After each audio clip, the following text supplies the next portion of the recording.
Yo, ladies and gentlemen, the legend, Redman. What's good? What's good? We live? We're live. No, it's not live. It's pre-recorded, so we're good. What's the deal? We here. Man, so you just killed the stage in Maplewood, Minnesota for like and you know not what? enough people. You know what? Listen, man, and I want to let everybody know, you have to, sometimes people, you come to the town and you actually come into the show and they don't know about it.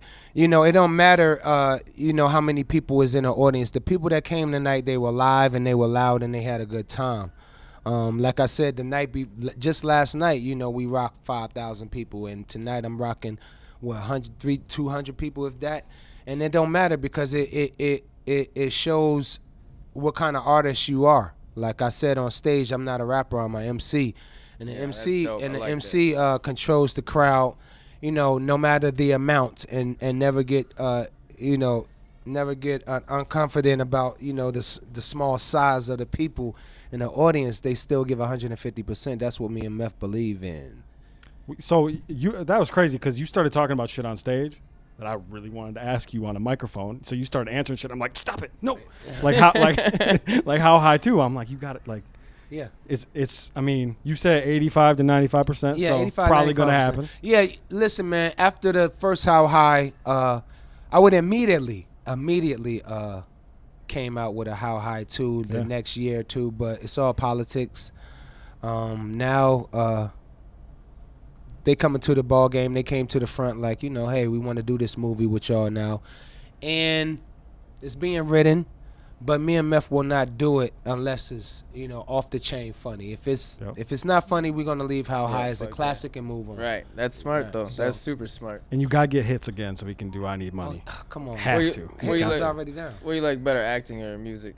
Oh no. I don't like acting at all. I don't want to. I want to direct. I want to be behind the camera. That's dope. That's where it's really at. I think I got skills to give off a visual, to give off what I feel in life, because everything we do, we give off our passion on how we feel and, our controversies in life through our music, through film. And I just want to do it through directing. I do not want to act at all. But music is my first passion. That's where I'll always be. All right. Plus, How High is not acting. That's basically just it's just being you guys, us. right? It's just being us. That's dope. That's the best acting though. Yeah, absolutely. But yeah, like I said, if I want to act, I want to take classes because I want to treat it serious. Just like I wouldn't expect a person to just come off be a doctor and just say, hey, I want to rap, and then we call him an MC. He got to learn. He got to learn what it is to be an MC. So I would want to do the same thing for acting. Very dope. So I'm going to tell you because it's going to sound cliche, but Doc's the Name got me through some shit. Yeah. It's not, and Doc's the Name wasn't even really an album. That's more like a turn up type shit, but I was at that age where it was like, I really needed that. And actually that's when I became a fan of Redman. Then I went back. Nice. Then I started going back before that, kind of to Muddy Waters. And nice. Right. Yeah. So that, it really did get me through some times like, being a teenager, being a fucked up teenager. Yeah. You know what I mean? Yeah. I was an asshole. I thought I had problems. Now I've grown up and I realize I didn't have problems at all. Good shit. So I was like a piece of a soundtrack to your life. Like Absolutely. I said on stage. Good Absolutely. I didn't know you were a super dope ass rapper until he showed me more. I was like, this is Redman? Facts. I was like, what? Facts. That's true. Then that's when I really dug in. I was like, dude, he's probably one of the most underrated rappers, period. And I say that about Devin the Dude too, though. Yeah. Oh, by the way, real quick, I said I put in a good word for Devin for How High too. Yeah. We talked to him earlier. I said I put in a good word. Okay. Devin's my dude right there. That's my nigga right there. He's super dope, man. That was dope. He is, man. Just like you think he would be too. Yeah, man. Exactly. Right. To a T. So, and you're like you're like I would think you'd be too. Like, I just always felt like you were just a cool ass guy. Hey, man. I felt like you would do a podcast with us. Yeah, we would. Come on, we're potheads. We're fucking stoners. Straight up. Like, there's a difference between a motherfucker who smoke weed and stoners. And me, Devin the Dude, Be Real, Meth, Snoop Dogg, like, we're stoners, my nigga. Yeah. Like, we was pushing this culture before they thought about legalizing it, before every fucking thing, man. Now we're the forefathers of this bitch. You know what I'm talking about? That's right. Mount Cushmore. Yeah, absolutely. Mount Cushmore, baby. Yeah. Do you have dispensaries? Absolutely not. No. Is that something you want to get into or stay away from? No. You know what? Dispensaries is a pain in the ass. Yeah. Right now, I do the math on it. I did it. I took a class. I took a course actually at Oaksterdam University. Okay. Oaksterdam University in Oakland, and I wanted to learn about the properties of marijuana. I got my degree. I'm licensed to be a licensed patient consultant now. I was shook hands with Richard Lee. Wow. Guys from the front line of this. Yeah. And having a vape pen, having a dispensary, having a strain, all that is good. And I turned down a lot of money from not doing it. As you all know, y'all never see Redman or Method Man strain or vape pen or anything because we're holding our name for the bigger picture. For example, I'm down with a company from Connecticut, and I'm like the only stoner on the board. The rest of them is lawyers and judges. Yeah. And we have the first FDA-approved edible warning label that goes on an infused product. So that means, we're trying to prevent, the mistakes of people digesting, these edibles the wrong way. So, for example, if you was at a party, and our thing is once that wrapper come off, you don't know where the fuck that candy come from. Mm-hmm. So with our product, we have edible, 100% all natural warning label that goes on an infused candy, and it comes with an app. And when you, if you're at a party and it's sponsored by Cannabis USA, because that's the name of the brand, you can actually use your app and it'll read that whole candy. No shit. Yes, it'll tell how many grams is in it, where it came from, who made the candy, how many bites you should take before you get fucked up. That's all that information I've ever heard. And yes, and we're the first ones with it, and we're trying to get it really mandated for edible companies, so that'll give them a kind of security from people trying to blame edibles on stupid shit.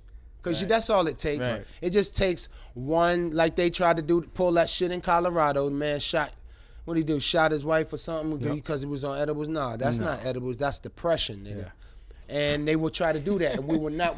First of all, we need to take it off of Schedule 1. That's what we need to do, and they trying to keep it there with dumb shit, and we cannot let that happen. So basically, back to your question, like, as far as a dispensary, too much trouble. I think that's typical. Maybe in the future when the laws get more cleaner. Mm-hmm. But me, I want to be on I would say the responsibility of medicating for the future. Yeah. That's where I want to be at. For example, I want a testing lab. I don't want a dispensary. I want a testing lab. Yeah. That would be dope. That would be That's something not everybody's doing. You see where I'm going with this? And that means when it get legalized, if you want your product, if you have a dispensary, the consumer will say, hey, well, that's been tested by Redman's lab, and they do a good job because they weed that they tested is stamped approved and it's government approved. So yes, let me get that. You see what I'm saying? Absolutely. That's the future of shit. So that's where I'm at with it. Actually, Red MF, we have an app called Blaze Now, and it's an app that'll tell you the hottest dispensaries around the world.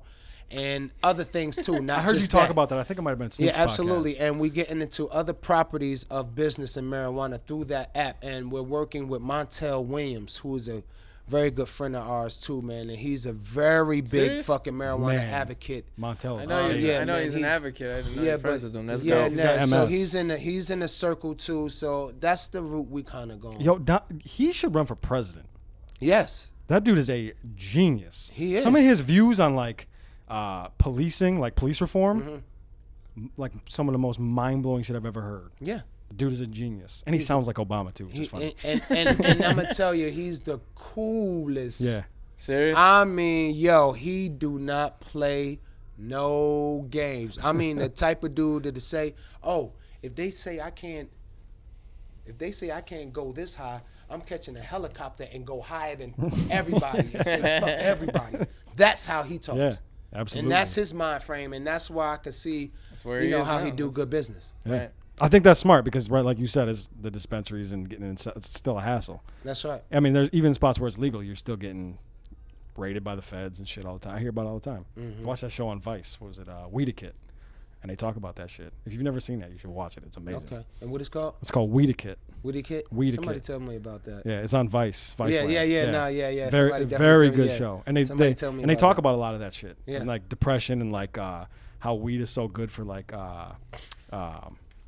post-traumatic stress. Absolutely. Like there's a large group of people that are marching to the fucking White House over this shit. Like, I don't get it, man. I smoke weed to alleviate pain, and it works. Yes. And it's better for my body than ibuprofen or but any then kind there's of liquor stores everywhere, and That's liquor killing yes. everybody. And That shit's a drug, bro. All that. Yeah, but hey, that's all right. I We moving slowly but surely. Yeah. Soon as the government find out how they can get their hands on this shit the right way, then they'll make some moves. But it's happening. I mean, you're starting to see it in Colorado. that's right. Well, The Colorado was economy. kicking ass. Yeah. Colorado kicking everybody. Period. They were the first ones that did it. Said, "Fuck y'all, we're gonna take a chance." And yes, and big up to Seattle because they were next, Yep. and big up to Oregon because they were third. Big up to Portland, the whole state of Oregon. Yep. And who was the last state that did it? Wasn't it? Alaska. No. No, it was somebody else. Florida. It wasn't. It was not. It was like. I don't remember. God damn I it. gotta get rid of Whatever. gold. Dead air. Hey, Cool. Well, I want to know because you started hip hop way back. What influenced you on hip hop? See, we ask people like in our generations and shit like that, but what influenced you on hip hop? Into hip hop? Like, Yeah. what made you want to rap? What made me want to rap? Fuck, spinning hip hop. I was a DJ. Yeah. And I started out as a DJ, and I don't know, like when you're a DJ, if you notice all DJs, some DJs know how to rap. A lot of like musicians, they know how to DJ, or it's just in that field. And I'm a church boy. I played drums for my mom's church a little bit, so I was kind of musically inclined. But just the whole, I would say the platform of music, period. Just being turned on. I love music. I love being in the whole circle of music, the whole life of music, and I don't know what really made me. You know what made me say I can do this, because I was rapping a little bit, but what made me say I can do this was EPMD. Yeah. When I first heard they Strictly Business album. That's dope. Because Big Daddy Kane and Rakim Hell and yeah. them, they was spitting fast, but that wasn't my kind of. But when they came out with that funk slow shit, I was like, that's it. That's my cue. I'm going for the big one. And you can ask my sister too. Soon as I heard that shit, me and my sister room was only split by a curtain and shit. If you in the hood, you already know. If you got a room, you ain't got no door, you use a curtain. I pulled that curtain back. I said, bitch. I said, I'm gonna do this. I said, I'm gonna do this. How old were you? I said, I was like maybe like 17, Okay. 16, 17. I said, I'm gonna do this. I said, yo, you might as well team up with me now or let me be your DJ. I said, I'm gonna do this. Watch this. I'm gonna do this shit. And I told my mama, I said, Mom, listen, I begged and begged her motherfucking ass. I said, listen, you buy me these 2 turntables, I swear to God, I will never ask your black ass for another dime in my black ass life. And I that told was her that. true. What did Mama say about that, though? Yo, she farted around, didn't give it to me. Then I just begged her again, and then she said, you know what, goddamn it, if I get you these goddamn turntables, I'm not buying your ass nothing for the rest of your guy. I said, you ain't gonna need to. You ain't gonna fucking need to. And I swear, she bought those 2 goddamn turntables, my nigga, at 17 or when I was like 17. And that was it. That was the last time I asked her black ass for 1 red dime. And now you can buy her anything I she love my wants. mama too. But that was the last time I asked her red ass for 1 dime. And that was it. And I went on with it. And that created a legend right there. Yes, sir. Hey, yo, I got to get ready. I got a plane to catch. Can you give us a top 5 dead or alive quick? Oh, yeah. Oh? Top 5 dead or alive. Oh, top 5 dead or alive. That's tough. I know it's not a quick answer, but Top 5 dead or alive. KRS-One, Slick Rick. MCs? yeah. KRS-One, Slick Rick.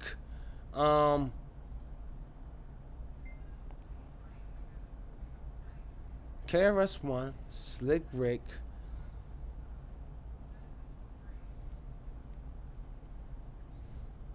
Fuck you. You're an asshole for that.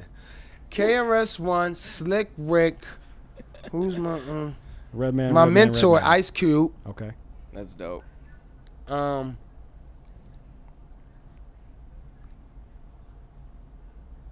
EPMD as a group, and Eminem. I like it. I like it. You can't put Redman in there. Redman 6? Nah, man, not at all, man. That's who I learned shit from. I learned a lot of shit from. M's a legend, and I think you're his number one. Yeah, M got bars. The way cause I see it, motherfuckers ridicule me about that too, saying about M and putting him up there with J and all. I'm like, man, listen, man, it's not about I don't judge. It's so many things you have to judge an artist by or a real MC by. You can't just be judging them by record sales and how many hits they put out, man. Yep. I go by the whole circumference of it, how they put bars together, what they talk about, how they rock the crowd, the energy they give off to the crowd as far as being an MC, how they take MCing very seriously. And like Jay is up there too. Like Jay is a beast with it, man. Of course. And but that consistency of what I be hearing, I'm just in a different world of it. So that's why I say, M definitely up there, one of my top 5s, man. Definitely. That's dope. I fuck with it. I think it's a solid top 5. Yeah, because when I first heard M, I was like, man, god damn it. Oh, ridiculous. He's still ridiculous. It's just gotten robotic. I'm gonna tell you where it set it off at, where it first started from. Like when he was already cooking, but when he did that Funk Master Flex shit, when I come home to him tonight, you're not gonna. When I heard that shit, I said, we in trouble. That's him and Dre. Isn't Dre in that too? Yeah, Dre and my boy Rockwaller did the beat. Yeah, that's right. Yeah, exactly. That's right. So, yeah, when I first heard that, I said, shit's going down. Yeah, he's ridiculous. This white boy is on fucking loose. Yeah. Yeah. And he's Royce, still... Royce 5'9", my nigga, too. Royce is crazy. He might be just as good, to be honest. No, Royce, that's the only nigga that's, besides, me and M doing a record, hanging with M, but Royce, yeah, he hangs with M, definitely. All right, you got to catch your flight, man. We really appreciate it. Thank you, man. What's the more name than of the you show? know. The Wiseman Show. Yo, this is Redman on the Wiseman Show. You already know. Holla at me on Twitter at The Real Redman. If you're in Staten Island, come see us at my shop, Richmond Hood, 827 Castleton Avenue, or see us on www.richmondhood.com. Check out the store or hit my website, www.redmansworld.com. I'm on IG, Redman Gilla, REDMANGILLA. Holla at me. Like a boss. Yeah. Perfect. Thank you. Yes, sir. I appreciate you. Man, thank you very much. Anytime, boss. You have safe travels, all right? Appreciate y'all. Let us know next time you're in town. We can chop it up again. Know, bro.